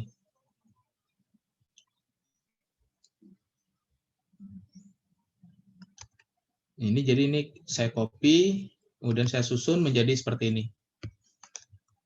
Jadi seperti ini ya, ini sudah saya susun. Kemudian saya lakukan analisis of varian single factor. Jadi kalian bisa cari di data analisis seperti biasa. Data analisis, kalian pilih yang ANOVA single factor, paling atas ya. Paling atas, ANOVA single factor, oke. Langsung kalian blok input range-nya yang mana. Ini saya blok sampai bawah. Jadi nggak masalah, walaupun kita tidak memiliki N yang sama untuk masing-masing sampel, kita blok saja sampai yang paling banyak. Nah, nanti dia akan otomatis. Output range-nya di sini. Dia akan otomatis hasilnya muncul membaca jumlah sampel. Jadi low blood lead level itu ada 78 sampel, medium blood lead level ada 22 sampel, high blood lead level ada 21 sampel. Ya. Ini ada 78 ya. Ini 78. Ini 22. Sini kalian bisa lihat count-nya 22. High blood-nya juga 21.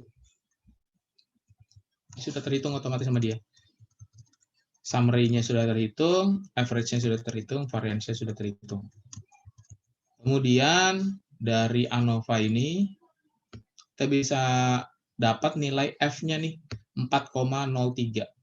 Kita bisa bandingkan F hitung dengan F critical value atau langsung lihat P value-nya 0,01. Ya. Sama nggak ini dengan yang ada di buku? Ini udah saya copy output yang ada di buku. Outputnya kalian bisa lihat. Yang Excel itu ada di halaman selanjutnya. 563 ya. 563. Ini saya copy ke sini. Hasilnya sama ya. Jadi kita sudah melakukan dengan cara yang sama dengan yang ada di buku. Jadi kita tinggal tulis saja di sini hal-hal yang perlu kita lengkapi, mulai dari H0, H1-nya. Jadi mu1 sama dengan mu2 sama dengan mu3, H1-nya minimal salah satu populasi memiliki rata-rata yang berbeda dari rata-rata populasi lainnya. Ujinya sudah kita dapat, p-value-nya ada, kita bisa tentukan tolak H0. Interpretasinya gimana? Terdapat cukup bukti untuk menyatakan bahwa kita copy aja nih H1. Minimal salah satu populasi memiliki rata-rata yang berbeda dari rata-rata populasi lainnya. Gitu ya. Jadi terbukti berbeda. Ada yang berbeda.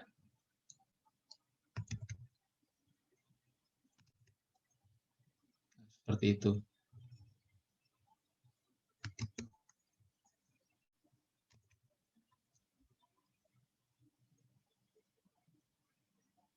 Diasumsikan semuanya terpenuhi, distribusi normal, populasi varian sama, berdistribusi acak, independent sample, not match pair, atau independen gitu ya. Categorize berdasarkan satu faktor size. Alpha 0,05, outputnya ini, kalian bisa coba nih datanya, tapi kalian input manual. Hasilnya sama nggak dengan yang ada di sini? Ya.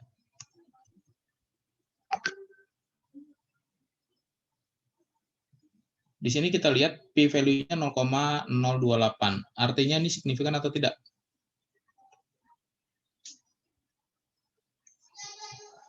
(0,028) signifikan ya, karena dia lebih kecil daripada 0,05.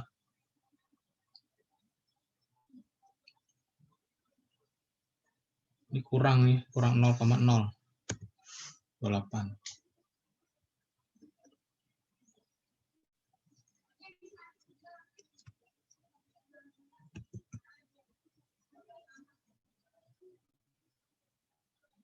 Kita tolakkan 0 dari rata-rata yang sama.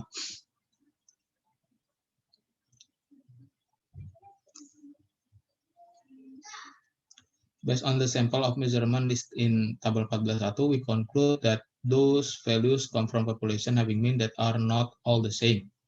On the basis of this ANOVA test, we cannot conclude rata-rata yang mana gitu yang berbeda dari yang lain. Tetapi kita bisa bilang bahwa rata-rata sampel untuk mobil besar memiliki rata-rata paling kecil. Karena small measurement correspond to less trauma experienced by crash test dummies, it appears that large cars are safest, but this conclusion is not formally justified by this ANOVA test. Jadi dia hanya melihat secara ini ya, secara rough gitu ya, secara sederhana bahwa chest deceleration ini ukuran apa ya, kerusakan mungkin ya, kerusakan dari uji tabrakan mobil. Tentunya yang paling kecil rata-ratanya itu yang paling aman. Nah, kalian lihat di sini ada 4,7, 42,1 dan 39,0. Mungkin kita belum bisa nyatakan dengan ANOVA mana yang berbeda gitu ya. Kita hanya bilang ada yang berbeda, tapi mana yang berbeda itu tidak bisa. Tapi secara sederhana kita bisa lihat, oh yang paling kecil itu yang large car. Jadi secara sederhana mungkin kita bisa bilang large car memiliki tingkat kerusakan yang paling rendah gitu ya, di antara yang lebih rendah di antara dua kategori mobil lainnya. Itu.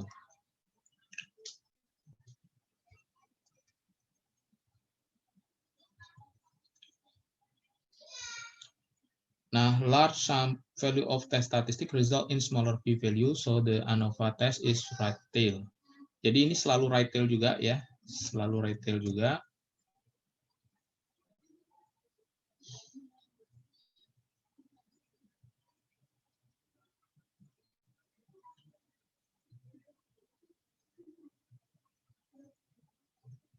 Kita lihat p-value atau f statistik. Ya, mungkin di sini akan kita belajari perhitungan F. Nah, bagaimana F itu bisa didapatkan? Jadi F itu bisa didapat dari variance between sample dibagi variance within sample. Nah, variance between sample dibagi variance within sample ini sederhananya, ini saya bisa bilang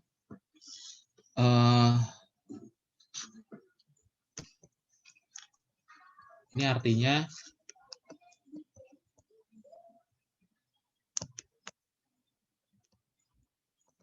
varians dari rata-rata sampel, gitu ya. Sementara varians within sampel itu kebalikannya. Rata-rata dari varian sampel. Ya. Jadi ini variannya rata-rata, kalau yang bawah itu rata-ratanya varians. Nah, gitu ya. Itu beda ya, hasilnya beda.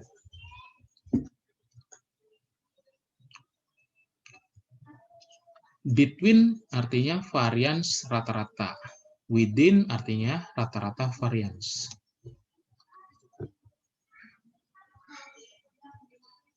Konsep ANOVA, jadi tadi varian between sample itu adalah estimasi dari varians populasi sigma berdasarkan variasi ya, varians dari sample mean. Variability among the sample mean. Varians dari rata-rata sampel. Kalau varian within sample, estimate of the common population variant based on sample variant. Jadi estimasi sigma kuadrat berdasarkan varian sampel. Jadi rata-rata dari varian sampel, gitu ya.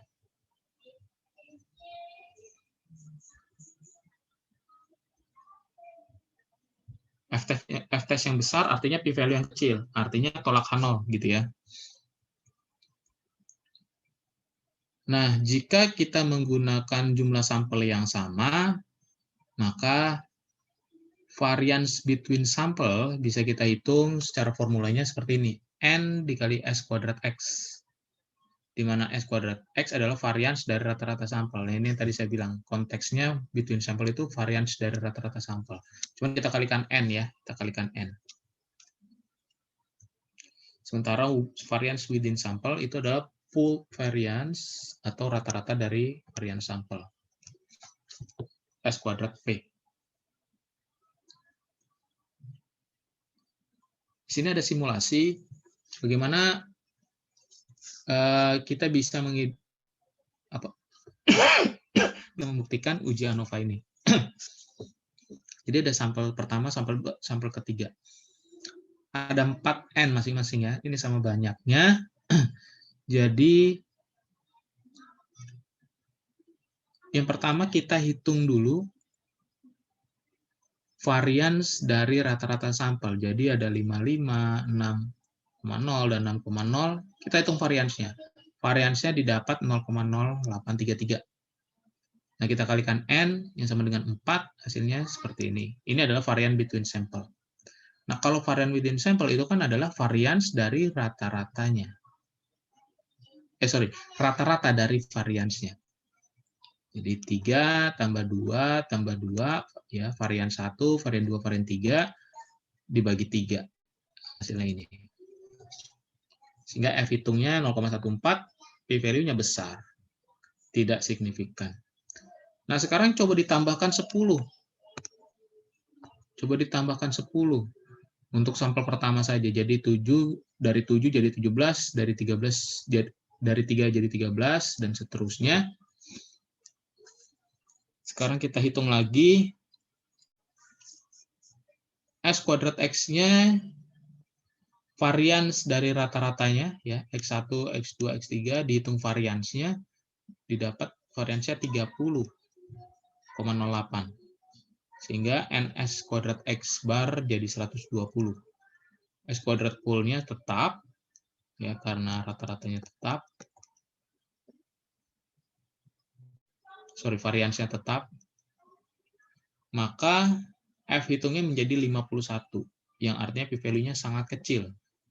Artinya signifikan, gitu ya. Jadi dari sini kita bisa bilang bahwa ketika memang sebaran nilai di masing-masing sampel gitu ya, nilai pada masing-masing sampel itu cenderung relatif sama, dia tidak akan membuktikan signifikansi.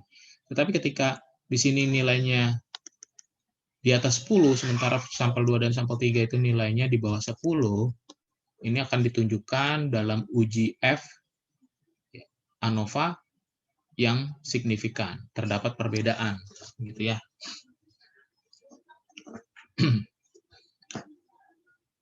Ya. Nah, itu between sample dan within sample.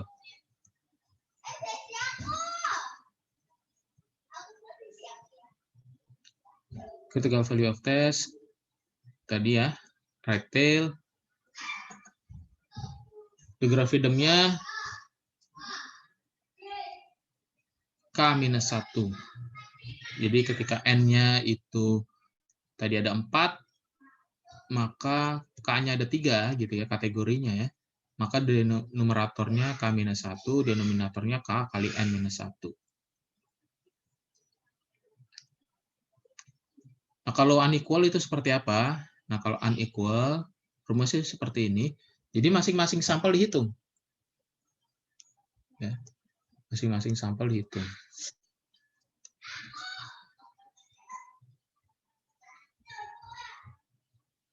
Ya, ini mungkin akan menjadi lebih kompleks, tapi kalian tidak usah mencoba ini secara manual.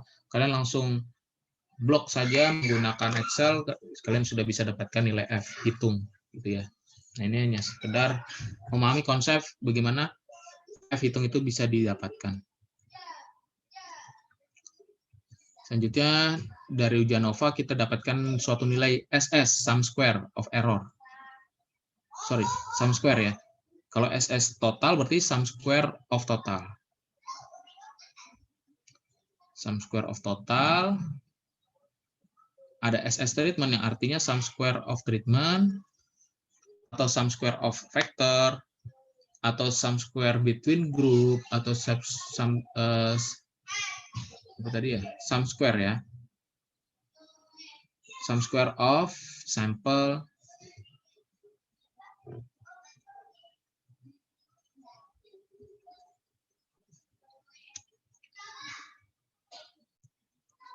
Ada sum square of error, atau juga nama lainnya within group atau within sample. Menjelaskan variability that is assumed to be common to all population being considered. Jadi bagaimana kita bisa melihat hubungan antara SS total, SS treatment, dan SS error? Maka kita bisa lihat SS total itu kan sama dengan SS treatment ditambah SS error, ya.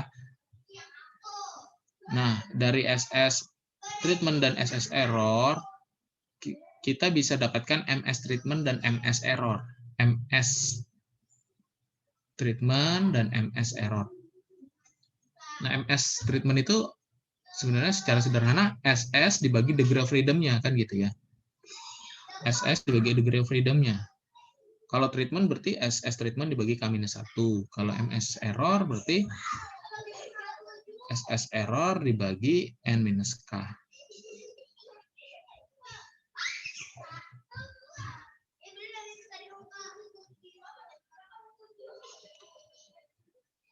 MS totalnya, SS total dibagi N-1.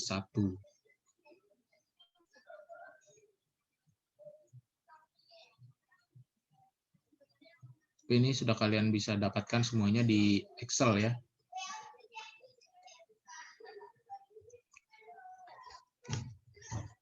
Nah, sekarang jika kalian ingin mengetahui mana yang berbeda, ada beberapa cara. Tadi kan saya bilang kalian bisa lakukan uji T, dipasang-pasangkan ya, dua-dua. Dicoba. Jadi cara lainnya bisa pakai box plot. Kita lihat mana bentuk box plot yang berbeda dari yang lainnya. Kita bisa menyusun confidence interval dari dataset, kemudian dibandingkan apakah ada yang overlap atau tidak gitu ya. Atau yang ketiga, kita menggunakan Bonferroni multiple comparison test. Nah, di Bonferroni ini kita melakukan uji T secara berpasangan gitu ya, uji T sepasang-sepasang.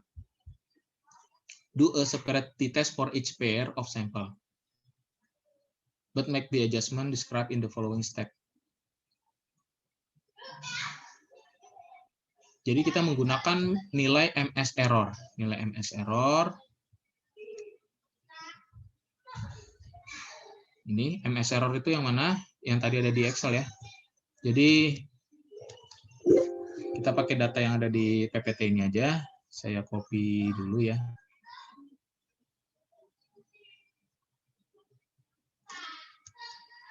Kita punya data yang sudah dihitung tadi, ini data rata-ratanya kita butuhkan.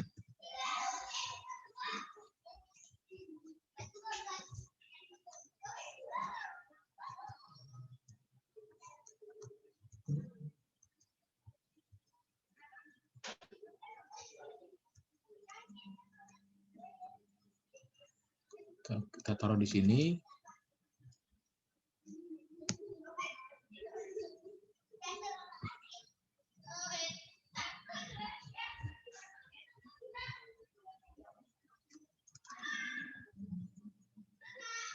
Kemudian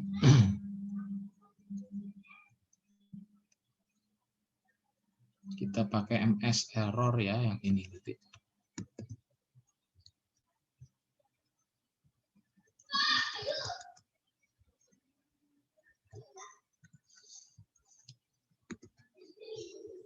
Ya. Jadi kita lihat dulu tadi, ini rumusnya ya. Rumus dari multiple Bonferroni, t-testnya itu adalah kita uji sepasang-sepasang, X1 minus X2, X1 minus X3, X1 minus X4, gitu ya, dan seterusnya. Ini adalah contoh untuk X1 minus X4, X. Lihat apakah critical value T atau p-value. Apakah signifikan atau tidak gitu ya, berbeda. Ya, simpelnya begitu.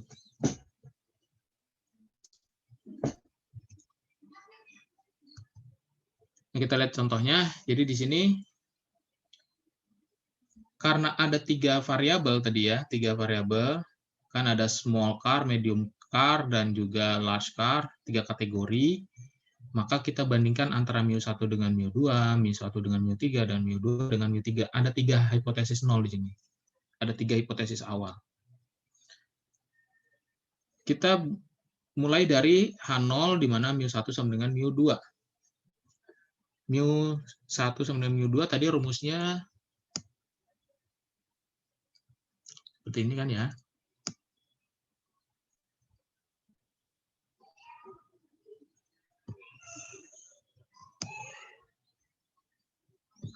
Ya, jadi X bar 1-nya berapa? 44,7 gitu kan? 44,7 di sini aja deh. 44,7 dan 42,1. Ya. 4,7 42,1 dibagi akar dari MS error. Ini 19,88 ini ya. Nah, di sini kali N-nya masing-masing. N-nya kan 10. Kebetulan di sini sama.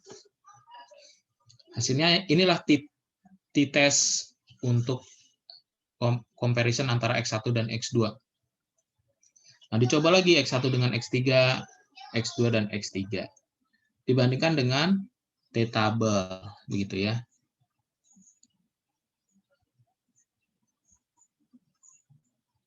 Nah, itu caranya. Nah, kalau di SPSS ini sudah disediakan menunya. Di sini kalian bisa lihat bahwa perbandingan antara sampel pertama dengan sampel kedua, ini artinya small car dengan medium car, itu signifikansinya 0,6. Artinya dia berbeda atau tidak? Tidak berbeda ya. Dia lebih besar daripada 0,05. Jadi kalau SPSS itu nama p-value-nya namanya signifikansi. 1 dengan 3, 0,024. artinya dia signifikan. Dia lebih kecil daripada 0,05. Gitu ya. Kalau 2 dengan 3, 0,039. Nah, kenapa 2 dengan 1 tidak saya sebutkan? Karena ini sama nilainya dengan 1 dengan 2, 0,610, 0,610 gitu ya. Jadi ini ke bawah sudah sama semua dengan yang sebelum-sebelumnya. Jadi dari sini kita bisa lihat 1 dengan 2 nggak berbeda, 1 dengan 3 berbeda, 2 dengan 3 tidak berbeda. Jadi yang berbeda itu hanya 1 berarti kan? Karena 2 dengan 3 tidak berbeda. 1 dan 2 tidak berbeda.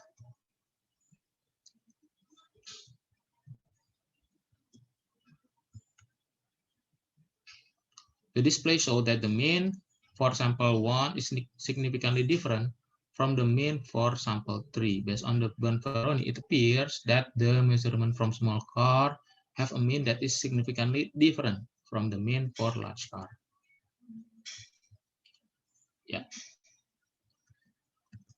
Oke, itu yang bisa saya sampaikan materinya sampai sini, sampai Bonferroni. Silakan ada pertanyaan. Mohon izin, Pak. Ya, silakan Reza. Boleh untuk dijelaskan ulang nggak, Pak, mengenai slide 34 ini critical value of F bagian numerator dan denominator ini, Pak. Untuk penerapannya itu seperti apa ya, Pak? Terima kasih, Pak. Iya, ya, jadi gini ya, kalau kita lihat hasil F hitung, nih, K itu kan kategori, N itu kan sampel.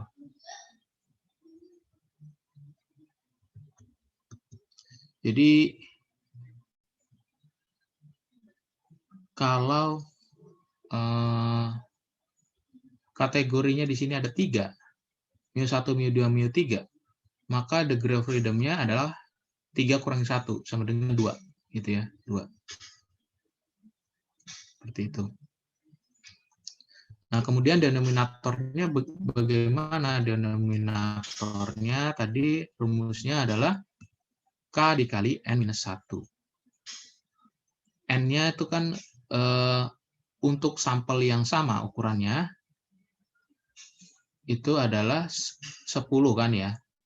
Tadi datanya adalah 10. Karena ini sama, maka kita gunakan rumus K kali N-1. Jadi N-nya 10 minus 1 itu 9. 9 dikali 3, 27. Nah, inilah degree of freedom-nya, 27. Jadi kombinasi degree of freedom 2 dan 27. Nah, ini bisa kita gunakan untuk apa? Kalian bisa coba, ini sebenarnya untuk menentukan critical value. Gitu ya. Untuk menentukan critical value, F hitung. Oh, ini. Critical value F hitung 3,07. Nah, dari mana ini bisa didapatkan? Nah, kalau ini kan berarti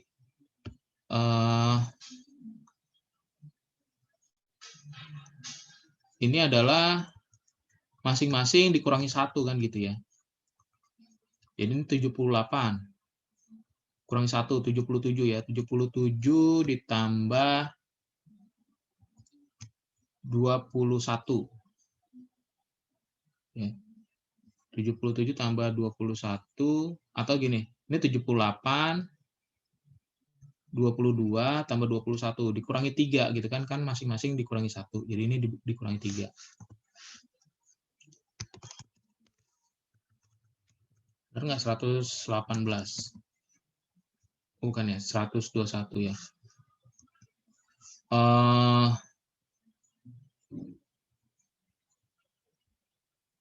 Benar ya, tadi kurangi 1 belum ya?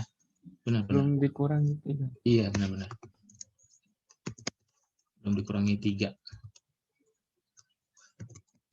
Nah, kan 121, kurangi 3 kan berarti 118. Benar ya, 118. Jadi gitu maksudnya. Nah, 118 ini kita gunakan kombinasi degree of freedom numerator dan denominator ini untuk menghitung F critical value. Coba benar nggak? Nah, ini F inverse right tail dengan alpha 0,05 numeratornya H24 ya, denominatornya H25. Didapat hasilnya 3,0739. Ya, sama ya. Nah, seperti itu.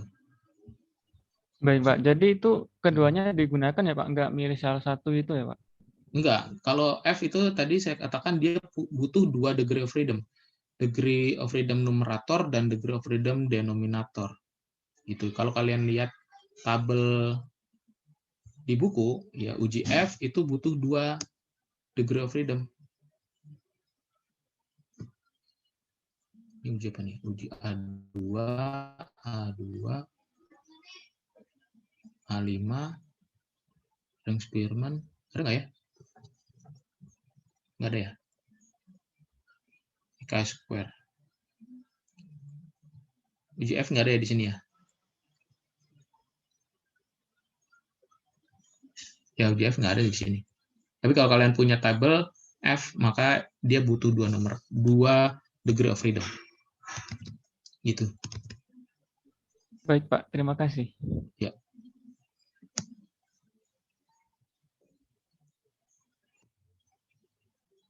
Ada lagi pertanyaan lain? Silakan.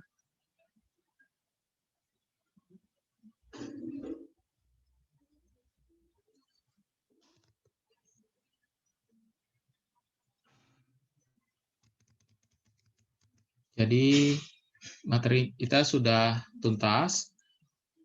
Jadi kalian tolong persiapkan minggu depan kita kuis ya, kita kuis materi 4, 5, dan 6.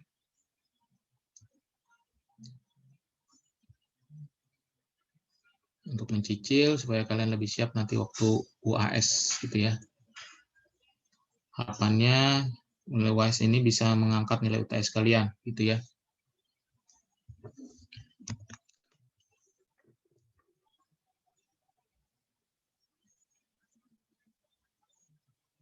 Sudah jelas semua? Kalau sudah jelas, ya dari saya cukup sekian gitu ya. Silakan dipelajari, dibaca lagi, dicoba. Excel-nya dibiasakan sehingga nanti tidak lambat dalam mengeksekut menu-menu yang ada di Excel gitu ya. Formula-formulanya dibiasakan. Oke, terima kasih atas perhatian kalian. Kita ketemu lagi minggu depan. Mohon maaf ya kalau ada kekurangan dalam penyampaiannya. Saya tutup. Assalamualaikum warahmatullahi wabarakatuh. Selamat siang. Waalaikumsalam warahmatullahi wabarakatuh. Selamat siang, Pak. Terima kasih, Pak. Terima kasih, Pak. Oke, sama-sama. Terima kasih, Pak. Ya. Ya,